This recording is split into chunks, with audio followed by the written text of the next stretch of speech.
Ser Podcast.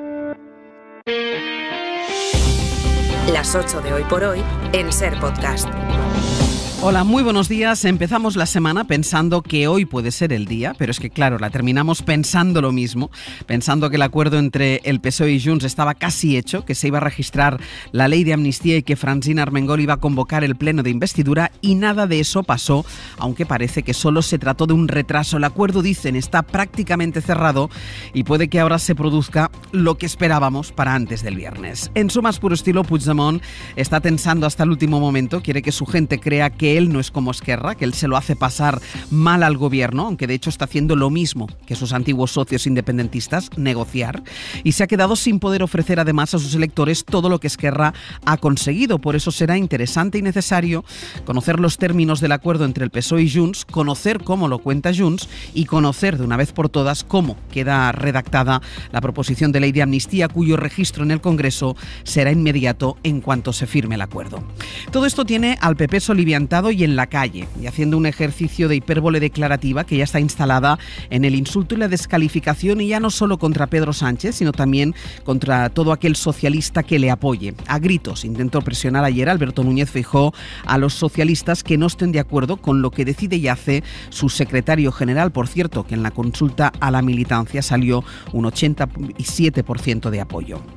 Feijóo, al que la encuesta de 40DB que publicamos hoy en la serie El País le da una ligera subida, que parece haber encontrado en la calle su hábitat perfecto para hacer oposición, ya que es allí donde centra toda su estrategia. El Partido Popular, la descalificación en tono y con aires de mitin permanente, augurando el fin del mundo si se reedita un gobierno progresista. No sé qué deja el PP para el Parlamento, que es donde realmente debe hacer oposición. Son tiempos ciertamente extraños para la política. El gobierno de España se está negociando fuera, en Bruselas, porque uno de sus protagonistas no puede pisar España, y la oposición se ha echado al monte en una escalada verbal y declarativa que parece no tener fin. Pero lo que es peor, nadie puede asegurar que la formación de un nuevo gobierno permita que las aguas vuelvan a su cauce. Ángeles Barceló. Y es que ha vuelto a Bruselas Santos Cerdán, el número 3 del PSOE, y han vuelto a Bruselas los principales dirigentes de Junts para ver si hoy, como confían, es el día en el que cerrarán el acuerdo que Puigdemont ha ido retrasando. Y Junts ya verbaliza la razón por la que lo va retrasando, aunque el PSOE ya hubiera acordado con Esquerra las principales reivindicaciones, o sea, la amnistía y el relator y la condonación de parte de la deuda. El escollo final tenía que ver con que personas del círculo más estrecho de Puigdemont pudieran acogerse también a la amnistía. Sastre, buenos días. Buenos días, Barceló. Los socialistas, después de recibir el aval de sus bases, pero conscientes de ese desgaste al que apuntan las encuestas, siguen confiando en que esta misma semana saldrá adelante la investidura de Pedro Sánchez. Así que la primera foto de esta mañana la vamos a hacer desde Bruselas, donde está nuestro compañero Xavi Abelló. Buen día. Hola, buen día. Ayer contaste que el núcleo de Junts viajaba a Bruselas y aunque han ido retrasando el acuerdo, contaban con que la fumata blanca pueda llegar hoy mismo. El objetivo de regresar a Bruselas era desbloquear el acuerdo trabajando junto a Puigdemont en el principal escollo de la negociación, que es que en la ley de amnistía se pueda incluir también causas abiertas a dirigentes independentistas, a pesar de que no estén estrictamente vinculadas al 1 de octubre. Junts interpreta que hay personas como, por ejemplo, el jefe de la oficina de Puigdemont, Josep Lluís Alay, que han sufrido una persecución judicial abusiva que no se puede desligar de su papel en el procés. Y ahí está la clave. Si el PSOE acepta dar garantías para que estos casos puedan acogerse a la amnistía, el acuerdo podría cerrarse. Cuando Puigdemont dé por bueno el punto de encuentro, se volverá a reunir la permanente del partido para darle el visto bueno. Mismo procedimiento que el jueves pasado, cuando todo se frenó. La presidenta de Junts, Laura Borràs, viaja esta mañana a Bruselas para participar de la decisión. Decíamos que está también en Bruselas Santos Cerdán, porque Inma Carretero, buenos días. ¿Qué tal? Buenos días. Los socialistas esperan que la investidura sea esta semana y en cuanto Sánchez nombre a su gobierno, la amnistía salga del foco principal. Sí, el escenario ideal del PSOE es que Sánchez vaya este sábado a la cumbre de los socialistas europeos de Málaga como presidente recién investido. El Congreso ha habilitado los festivos para que pueda haber pleno el día 9, que es la Almudena en Madrid, aunque la cúpula del PSOE está siendo muy prudente con las fechas para no volver a patinar. No quieren meter presión a Junts en público, pero Sánchez necesita cerrar ya este capítulo. La tensión ha ido en aumento, con protestas a las puertas de las sedes socialistas, y aunque la militancia le ha dado el amplio respaldo que esperaba, algunos cuadros del PSOE este fin de semana reconocían preocupación por el daño que causa la imagen de que Puigdemont exprime a Sánchez. Por eso ayer, a pesar del hermetismo, lanzaron un mensaje en positivo de Santos Cerdán. Estamos más cerca de lograr la investidura de Pedro Sánchez. Es el mandato que salió de las urnas el 23 de julio y la fórmula para lograrlo ha sido ratificada por la inmensa mayoría de nuestras bases. La militancia tiene la última palabra. Es su voz la que suena alto y claro cada vez que el PSOE se encuentra ante una decisión importante. Estamos más cerca, decía el secretario de organización, que hoy está en Bruselas para intentar hacer lo que se frustró el jueves. Cuando haya acuerdo, lo previsto es que la ley de amnistía llegue al Congreso, aunque anoche los socios seguían sin tener el texto. Inma, Xavi, seguimos en El Abierto. Gracias. Publicamos encuesta esta mañana en la serie En el País, el barómetro de 40DB, que constata que cae el PSOE, sube Junts y sube el PP. Pero como cae también Vox, la suma de las derechas se quedaría a 2 asientos de la mayoría absoluta. En un mes, el PSOE ha perdido un punto en intención de voto. Junts, en cambio, tendría un diputado más ahora. Y el que más gana es el Partido Popular, llegaría a los 146 diputados, el 34% de todos los votos. En cambio, el PSOE estaría en el 31%. Y un dato más, el 12% de los votantes del PSOE y de Sumar no sabrían qué hacer ahora si hubiera repetición. Es el doble de los indecisos que hay en los partidos de la derecha. Resultados que llegan después de un fin de semana en el que también ha hablado Feijóo. Amigos, somos la alternativa constitucional al Partido Socialista porque cambiar votos por impunidad es corrupción y porque comprar con el dinero de los ciudadanos la presidencia del Gobierno de España es corrupción. Este fue su mensaje del sábado. Acusaba al PSOE de corrupción, lo decía un par de veces. También el sábado, mientras estaba votando la militancia socialista, el portavoz parlamentario de ese partido, Patxi López, defendía el acuerdo que el PSOE estaba buscando para la investidura. Es una campaña de la derecha, del Partido Popular, absolutamente brutal y muy preocupante. Primero porque considera a todos los que no pensamos igual que ellos como los enemigos de España y deshumaniza y cosifica al adversario político, especialmente a Pedro Sánchez. Y luego acabamos como lo que vimos estos días. Las casas del pueblo y las sedes socialistas atacadas, con pintadas, los dirigentes socialistas amenazados, insultados, increpados en las calles, los militantes socialistas señalados en el más puro estilo nazi. A raíz de estas declaraciones, el jefe de gabinete de Díaz Ayuso, Miguel Ángel Rodríguez, comentó en Twitter: este tipo es un fascista y los que le votan y apoyan son fascistas. Ya está bien de aguantar a tipos como este que nos insultan y denigran por defender la Constitución y a España. Entre tanto, la dirección del PP volvió ayer a la calle, en este caso en uno de sus manifestación que celebraba en Valencia, donde también allí estuvo Alberto Núñez Feijóo. No vamos a pasar una. Repetimos, no vamos a pasar una. Vamos a defender a España desde el Senado y no vamos a dejar pasar una. Lo vamos a defender también desde el Congreso de los Diputados porque somos el grupo mayoritario. ¿Y sabéis por qué? Porque hemos ganado las elecciones en España. Mariela Rubio, buenos días. ¿Qué tal? Muy buenos días. Feijóo reúne hoy en Génova a los varones del partido. Va subiendo el tono, como pueden escuchar, y hay cierto debate interno en esa decisión de Feijóo de ir a por todas, como dicen textualmente en Génova. Sí, el sector más moderado del partido ve con suspicacia cómo Génova ha subido el diapasón en su lucha contra la amnistía. Y no se refieren al tono, sino a medidas concretas como modificar el reglamento del Senado para dilatar la aprobación de la ley. Este paso genera muchas dudas en algunos cargos del partido que cuestionan abiertamente el encaje constitucional de esa modificación. Consideran estos sectores, es textual, que jugar así es arriesgado y que resta perfil institucional a la oposición.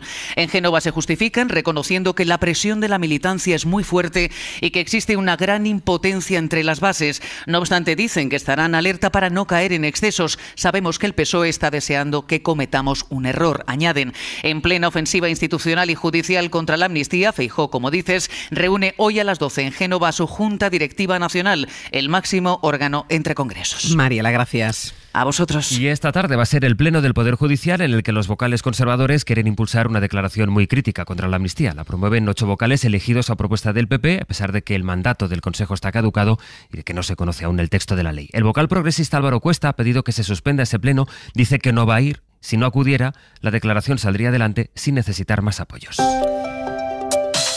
Pues así estamos, empezando una semana en la que en cuanto al tiempo se va reduciendo el viento y la lluvia que han dejado las últimas borrascas, Jordi. Básicamente se reduce las situaciones complicadas de la semana pasada, del fin de semana todavía.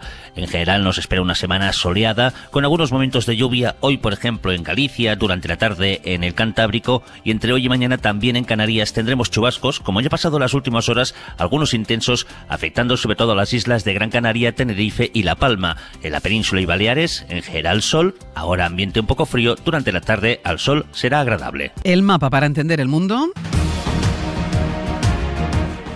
Vuelve a ser el mapa de Gaza, que según el ejército de Israel ya es una franja partida en dos. Hay una Gaza al norte y otra Gaza al sur, según decía el portavoz militar.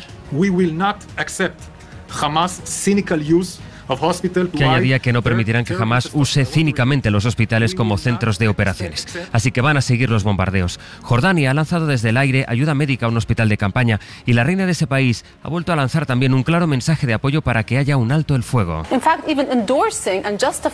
Mantener los ataques es de hecho justificar la muerte de miles de civiles, decía. Sin embargo, con uno de sus ministros pidiendo incluso un ataque nuclear contra la franja, es evidente que Netanyahu no piensa en nada que se parezca a un alto el fuego, opción que también rechaza Estados Unidos, que tiene vallo de nuevo en la zona a su secretario de Estado. Anthony Blinken, que ha regresado a Oriente Próximo para reunirse, entre otros, con el presidente palestino, con Mahmoud Abbas, que se ha mostrado dispuesto a formar parte de una solución política en Gaza siempre y cuando esta implique también a Cisjordania y a Jerusalén Este. Una opción, la de la que la autoridad palestina retome el gobierno de la franja que perdió en 2007, que en Washington no se ve con malos ojos.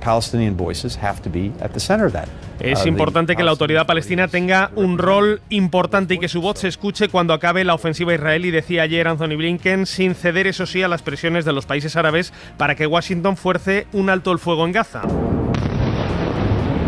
En la franja la noche ha sido particularmente intensa en cuanto a bombardeos. Se mantiene cerrado el paso de Rafah. También aumenta la tensión en la frontera norte, la que da entre Israel y el Líbano, donde el ejército israelí y los milicianos de Hezbollah han intercambiado ataques en las últimas horas. Una tensión que aumenta y que amenaza con extender el conflicto de Gaza a nivel regional, ante lo que el Pentágono ha confirmado en las últimas horas el despliegue de un submarino nuclear a la región como advertencia a quienes apoyen a Hamas. Mientras se han seguido sucediendo las manifestaciones contra los ataques de Israel en la guerra en distintas ciudades.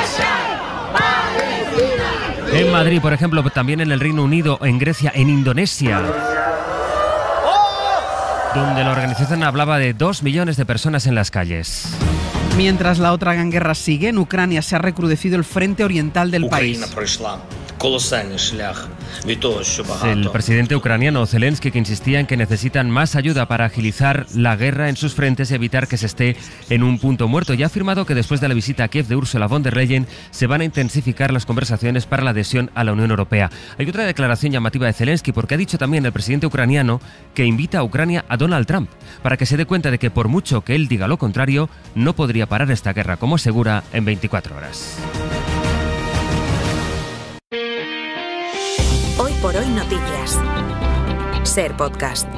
Han llegado ya más migrantes a Canarias en lo que va de año que los que llegaron en la llamada crisis de los cayucos, que fue en el año 2006. Estamos hablando de más de 32.000 personas en todo 2023, mientras el gobierno de las islas advierte de que sus capacidades están al límite. Canarias, Andrea Expósito, buenos días. ¿Qué tal? Buenos días. Y con las llegadas de este fin de semana, 2023 ha rebasado la barrera del año 2006 y se ha convertido en el año con más llegadas de migrantes de la historia. Solo en octubre lo han hecho casi la mitad de esa cifra total, unas 15.000 personas, además con embarcaciones muy numerosas, nunca vistas antes. Hasta entonces en la ruta atlántica, hasta 320 en un solo cayuco. Esto ha hecho que, a pesar de las derivaciones a la península, Canarias esté completamente desbordada. Preocupa especialmente la atención y acogida de los menores, de esos niños y adolescentes que son tutela de la comunidad autónoma. Ahora mismo hay unos 4.500, casi la mitad, llegados en los últimos 4 meses.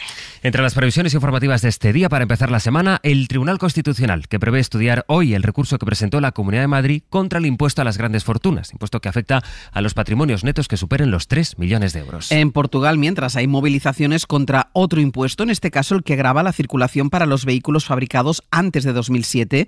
Muchos portugueses contestan que si mantienen un coche viejo es porque no pueden comprarse uno nuevo. Corresponsal en Lisboa, Brais Suárez. De hecho, la oposición la tacha de crueldad fiscal porque ponen el foco a los coches y motocicletas anteriores a 2007, es decir, compromete a los conductores que previsiblemente tienen menor poder adquisitivo. Hasta 3,5 millones de portugueses se verían afectados y este domingo muchos de ellos han salido a las calles y autopistas sumándose a una petición que reúne casi 400.000 firmas. De confirmarse, la subida sería, según el modelo de coche, de hasta un 1000%. Eso sí, el ministro de Finanzas, Fernando Medina, ha recalcado que se hará de manera gradual. Hemos aplicado un gran sentido de cautela y gradualidad en la decisión de esta medida. Hablamos de un aumento de 25 euros por año en el impuesto.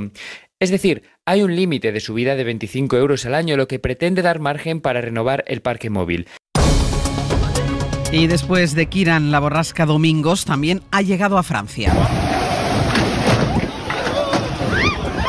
Con rachas de viento que superaron ayer los 150 kilómetros por hora. 3 muertos ha dejado en ese país el mal tiempo de estos últimos días, una veintena en toda Europa en total, y la borrasca Domingos ha provocado de momento 8 heridos en el país galo, además de algunos daños en la red de trenes. Hoy sigue activa allí el aviso naranja por fuertes lluvias e inundaciones, sobre todo en la mitad sur del país, que como otras zonas de Europa ha pasado por 3 importantes borrascas en solo una semana. Y en Hamburgo, un hombre ha tenido en vilo a Alemania este fin de semana por el secuestro de su hija en una pista del aeropuerto de esa ciudad. Corresponsal Carmen Viñas. Después de 18 horas de negociaciones, la policía alemana ha puesto fin al secuestro de una niña de 4 años por parte de su padre, que la metió en su coche e irrumpió con él en una pista del Aeropuerto Internacional de Hamburgo. Hizo varios disparos al aire y lanzó objetos incendiarios. El hombre, de nacionalidad turca y 35 años de edad, habría discutido con la madre por la custodia de la menor y tenía la intención de tomar por la fuerza un avión de las aerolíneas turcas con su hija. El suceso obligó al cierre del aeropuerto, uno de los más importantes de Alemania, lo que supuso la cancelación de 286 vuelos con 34.500 pasajeros afectados. Y en 10 minutos el abierto. Hoy vamos a compartir la primera mesa de análisis de la semana junto a Berna González Harbour, Antón Losada y Carlos Navarro Antolín. Para no perderte ningún episodio, síguenos en la aplicación o la web de la SER, Podium Podcast o tu plataforma de audio favorita.